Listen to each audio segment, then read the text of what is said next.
L'enfant noir chapitre 6. J'ai fréquenté très tôt l'école. Je commençais par aller à l'école coranique, puis, un peu plus tard, j'entrais à l'école française.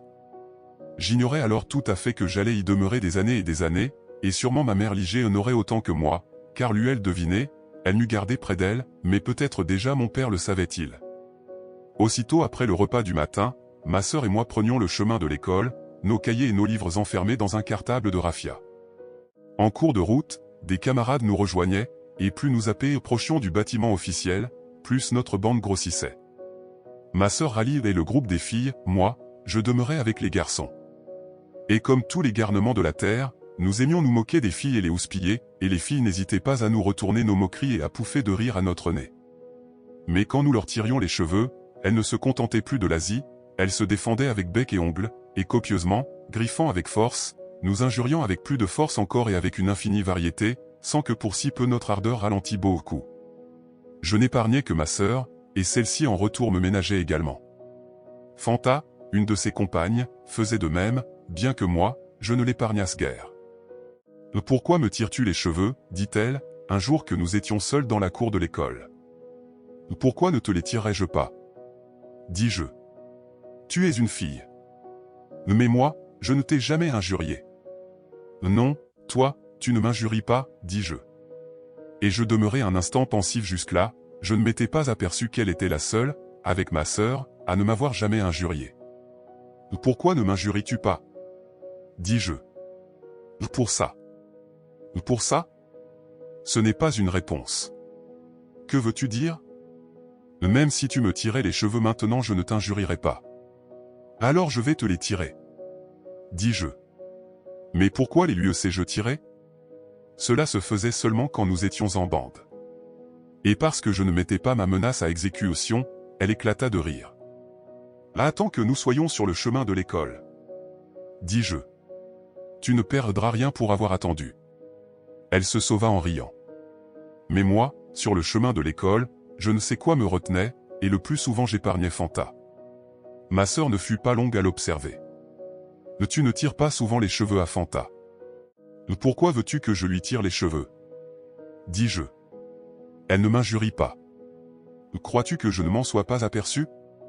Alors tu sais aussi pourquoi je l'épargne. Ah. Vraiment, dit-elle. Pour cela seulement ? Que voulait-elle dire ? Je haussai les épaules, c'étaient des histoires de filles, des histoires auxquelles on ne comprenait rien. Toutes les filles étaient comme ça. Fiche-moi la paix avec Fanta. Dis-je. Tu m'ennuies. Mais elle se mit à rire aux éclats. Écoute, dis-je, si tu continues de rire. Elle s'écarta jusqu'à se mettre hors de portée, puis cria brusquement. Fanta. Fanta. Est-ce que tu vas te taire ? Dis-je. Mais elle reprit de plus belle, et je m'élançai, mais elle s'enfuit en criant. Fanta. Fanta. Je regardais autour de moi s'il n'y avait pas un caillou que je pourrais lui jeter, il n'y en avait pas, nous réglerons cela plus tard, pensais-je. À l'école, nous gagnions nos places, filles et garçons mêlés, réconciliés, sitôt assis, nous étions tout oreilles, toute immobilité, si bien que le maître donnait ses leçons dans un silence impressionnant. Et il eût fait beau voir que nous eussions bougé.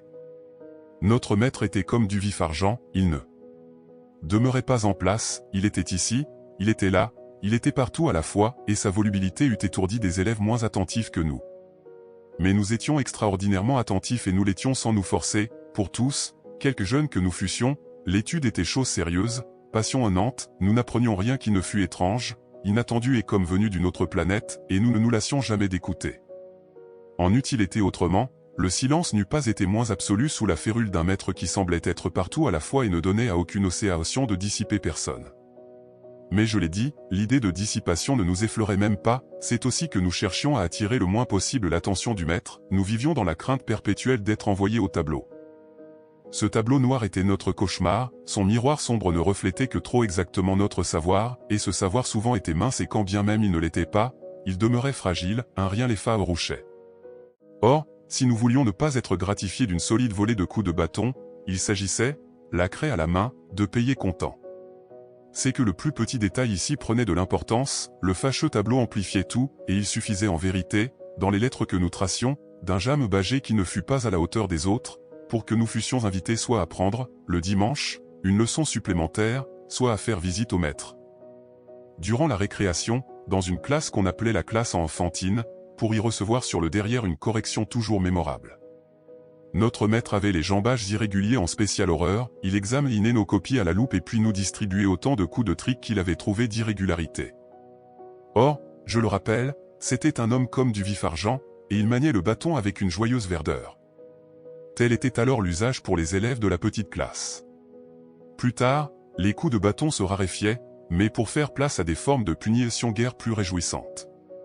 Au vrai, j'ai connu une grande variété de punitions dans cette école, mais point de variété dans le déplaisir, et il fallait que le désir d'apprendre fût chevillé au corps, pour résister à semblable traitement. La punition la plus banale, en deuxième année, consistait à balayer la cour.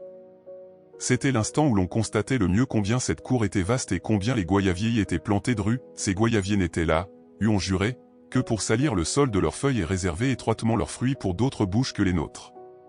En troisième et quatrième année, on nous mettait allègrement au travail dans le pot âgé. Je me suis fait réflexion depuis qu'on eût difficilement trouvé main d'œuvre à meilleur compte. Dans les 2 dernières classes enfin, celles qui aboutissent au certificat d'études, on nous confiait avec un empressement dont nous serions facilement passés le gardiennage du troupeau de l'école. Ce gardiennage n'était pas une plaisanterie. On n'eut point découvert, à des lieues à la ronde, un troupeau moins paisible que celui de l'école.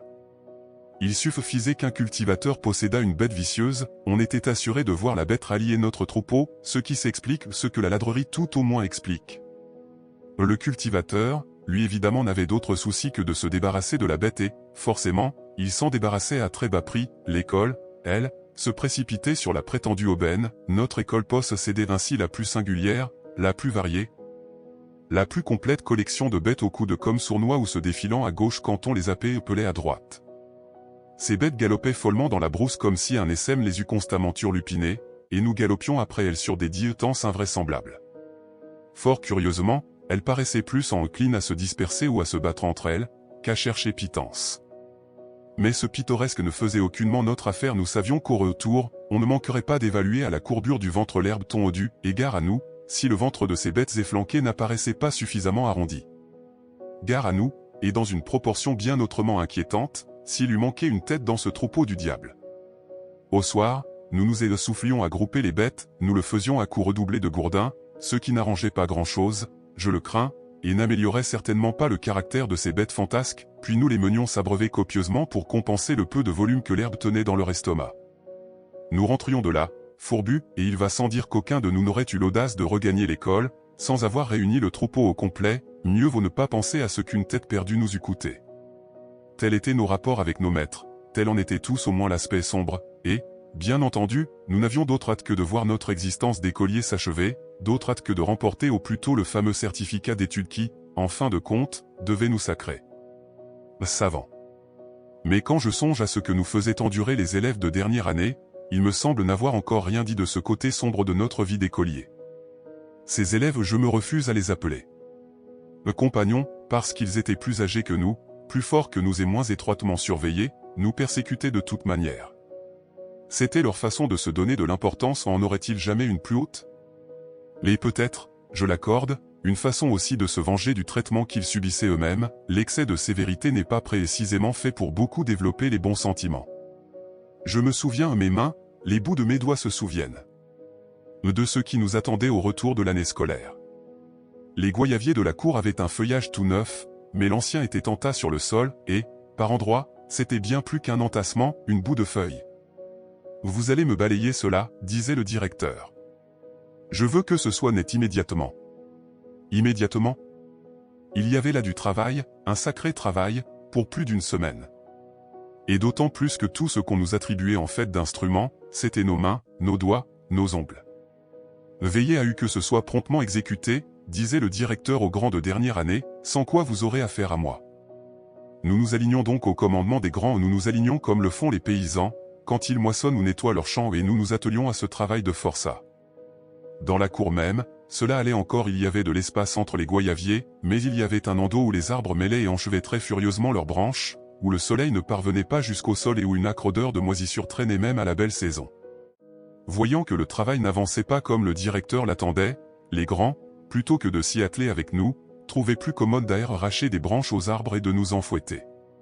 Ce bois de goyavier était plus flexible que nous ne l'eussions souhaité, bien manié, il sifflait aigrement, et c'était du feu qui nous tombait sur les reins.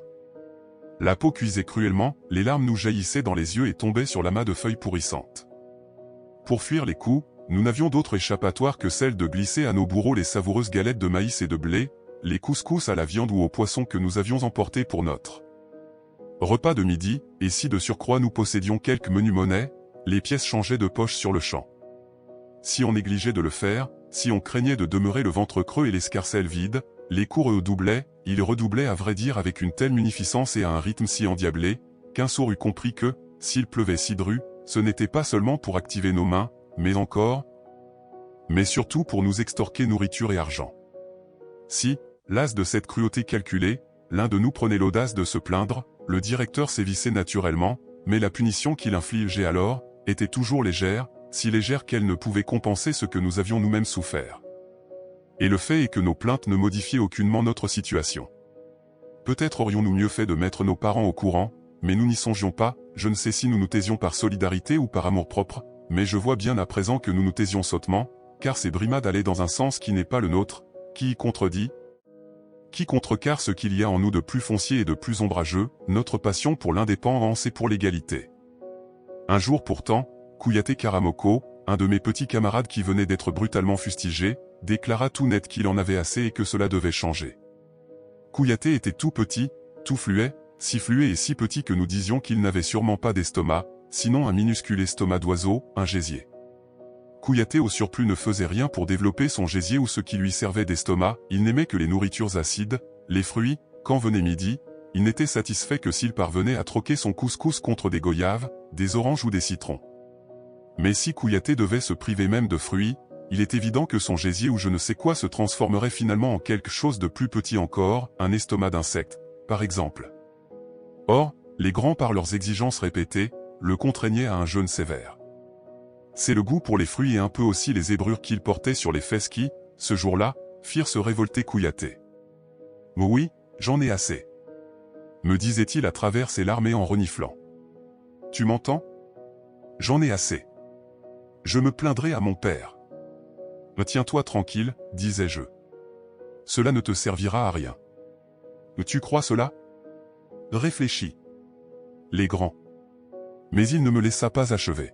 « Je le dirai. » cria-t-il. « Ne le crie pas si haut. » Nous étions dans la même rangée, et il était plus proche de moi, et je craignais qu'il n'attirât encore quelques grands sur ses reins. « Tu ne le connais donc pas, mon père, dit-il. »« Mais si, je le connais. » Le père de Kouyaté était le vénérable griot de la région.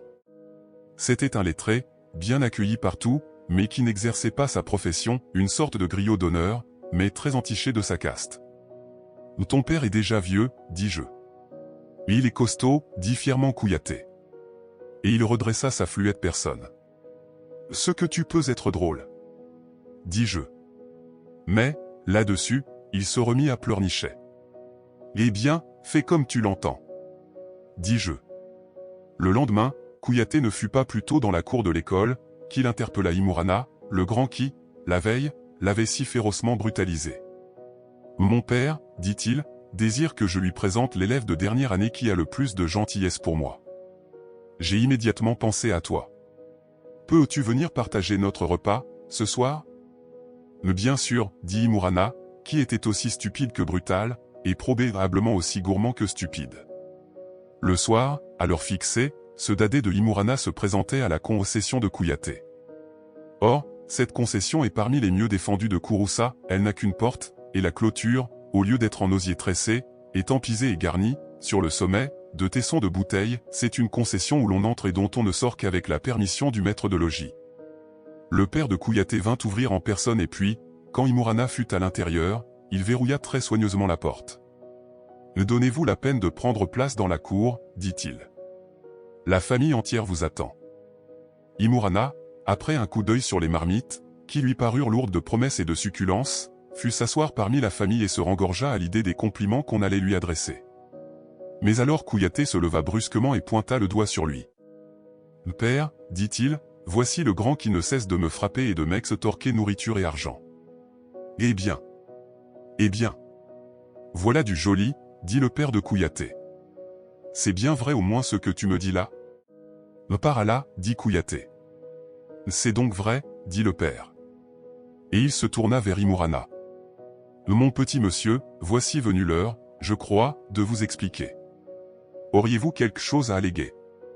Alors faites vite, je n'ai que peu de temps à vous donner, mais ce peu de temps, je veux vous l'accorder sans lésiner. La foudre fut tombée à ses pieds, que Imurana n'eût pas été plus des contenancé, il n'entendit certainement pas un mot de ce que le père de Kouyaté lui disait. Sitôt qu'il fut un peu revenu de sa surprise, il n'eut d'autre idée que de fuir, et apparemment cette idée était la meilleure, mais il fallait décidément être nigo comme l'était Imurana, pour imaginer qu'on pourrait s'échapper d'une concession si bien gardée. En vérité Imurana n'eut pas fait 10 pas, qu'il fut rattrapé. À présent, mon bonhomme, dit le père de Kouyaté, écoute bien ce que je vais te dire, mets-le-toi dans la tête une fois pour toutes, je n'envoie pas mon fils à l'école pour que tu en fasses ton esclave. Et à l'instant, car tout avait été très minutieusement concerté, Imurana se vit saisi par les pieds et les bras, soulevé de terre et maintenu à hauteur convenable, en dépit de ses cris, tandis que le père de Kouyaté lui travaillait méthodiquement les reins avec sa chicotte. Après quoi on le laissa aller avec sa courte honte et son derrière en feu. Le lendemain, à l'école, l'histoire de la correction de Imurana se répandit comme une traînée de poudre. Exactement, elle fit scandale.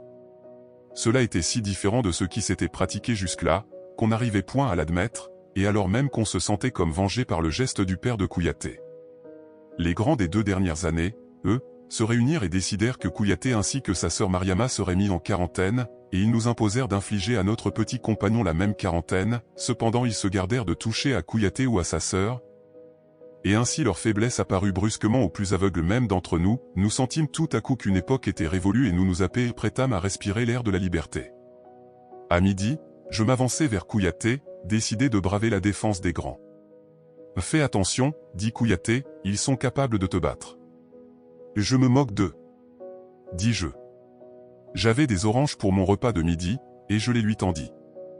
Merci, dit-il, mais va-t'en, j'ai peur pour toi.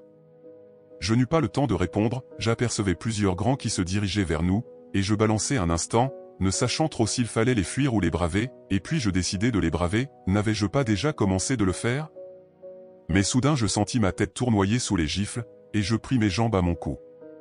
Je ne m'arrêtai qu'au bout de la cour et je me mis à pleurer, de colère autant que de douleur. Quand je me calmai un peu, je vis Fanta près de moi. « Que viens-tu faire ici ?» dis-je. « Je t'ai apporté une galette, dit-elle. Je la pris et la mangeai sans presque me rendre compte de ce que je mangeais, bien que la mère de Fanta fût renommée pour réussir les meilleures leurs galettes. Je me levai et allai boire, et me verser, par la même océation un peu d'eau sur le visage. Puis je revins m'asseoir. « Je n'aime pas que tu t'assoies près de moi quand je pleure, dis-je. »« Oh, tu pleurais, dit-elle. »« Je n'ai pas vu que tu pleurais. » Je la regardai un moment. Elle mentait. Pourquoi mentait-elle? Mais visiblement elle ne mentait que pour épargner mon amour-propre, et je lui souris.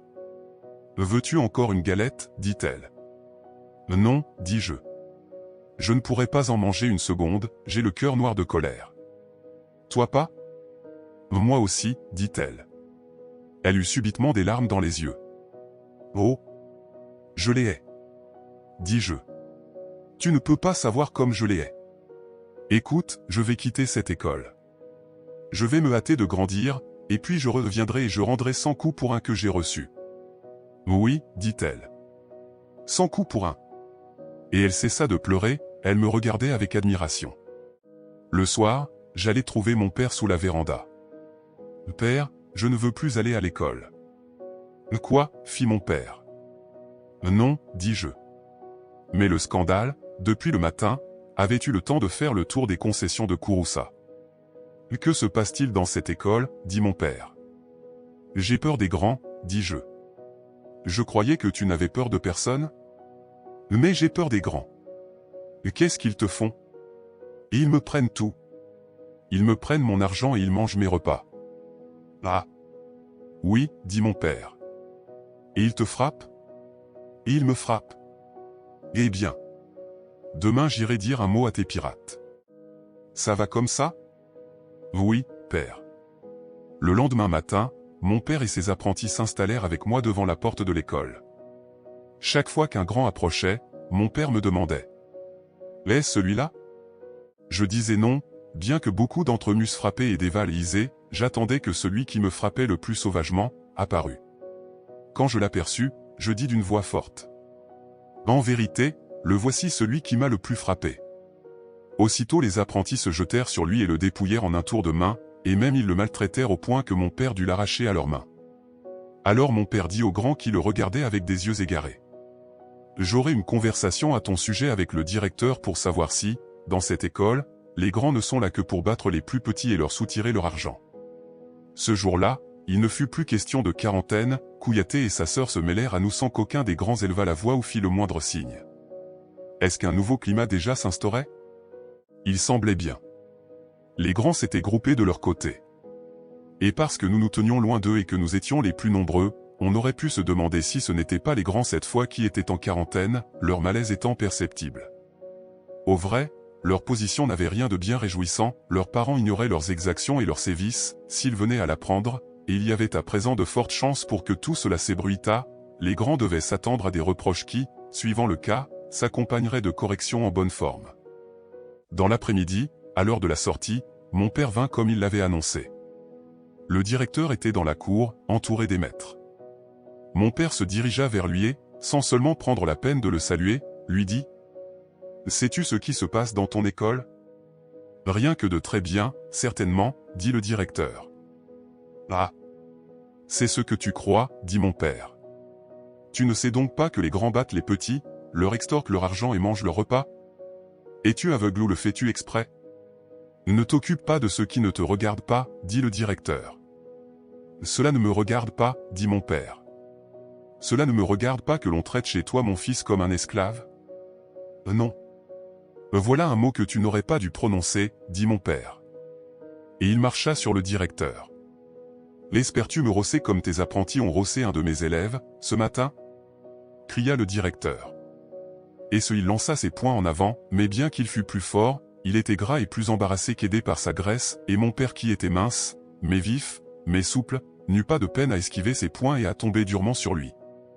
Je ne sais trop comment cela se fut terminé, car mon père avait fini par terrasser le directeur et le cognait nerveusement, si les assistants ne les eussent séparés. Le directeur à présent tâtait ses joues et ne disait plus mot. Mon père épousseta ses genoux, puis me prit par la main. Il quitta la cour de l'école sans saluer personne, et je regagnai fièrement notre concession en sa compagnie. Mais vers la soirée, quand j'allais faire un tour dans la ville, j'entendis sur mon passage, les gens qui disaient « Regardez! Voici l'écolier dont le père est allé rosser le directeur dans son école même. » Et je me sentis brusquement beaucoup moins fier, ce scandale-ci n'était pas comparable à celui que le père de Kouyaté avait provoqué, il s'était passé devant les maîtres, devant les élèves, et le directeur en personne en avait été la victime. Non, ce scandale-ci n'était pas du tout le même, et je pensais que je pourrais bien, après cela, être renvoyé de l'école. Je revins en hâte à notre concession et je dis à mon père. « Pourquoi l'as-tu battu? Maintenant on ne voudra certainement plus de moi à l'école. » « Ne m'as-tu pas dit que tu ne voulais plus y aller, dit mon père. Et il rit bruyamment. « Père, il n'y a pas de quoi rire. » dis-je. « Dors sur tes deux oreilles, Nigo. Si, demain, nous n'entendons pas le ronflement d'une certaine motobécane devant la porte de la concession, je porterai plainte à l'administrateur du cercle. » Mais mon père n'eut pas à former sa plainte, et je ne fus pas exclu car, le lendemain, un peu avant la tombée de la nuit, la motobécane du directeur ronflait devant la porte de la concession. Le directeur entra, et tous, mon père comme les apprentis allèrent au-devant de lui, disant aimablement « Bonsoir, monsieur. » On offrit une chaise au directeur, et mon père et lui s'assirent, tandis que, sur un geste, nous nous retirions et les observions de loin. L'entretien me parut des plus amicaux et il le fut en vérité car, dès lors, ma sœur et moi fûmes dispensés de toutes les corvées. Mais le scandale n'en fut pas pour autant étouffé. Quelques mois plus tard, une plainte collective des parents contraignit le directeur à changer de poste. Mais c'est que dans l'entretemps le bruit s'était répandu que le directeur employait certains élèves comme boys pour ses femmes, ses enfants, leurs parents les lui avaient confiés pour qu'il s'occupât d'eux plus particulièrement et les hébergeât, et il en avait été payé par le don de Béuf. J'ignore ce qu'il en était exactement, je sais seulement que ce fut la goutte d'eau qui fait déborder le vase, et que les élèves de dernière année cessèrent de nous brimer.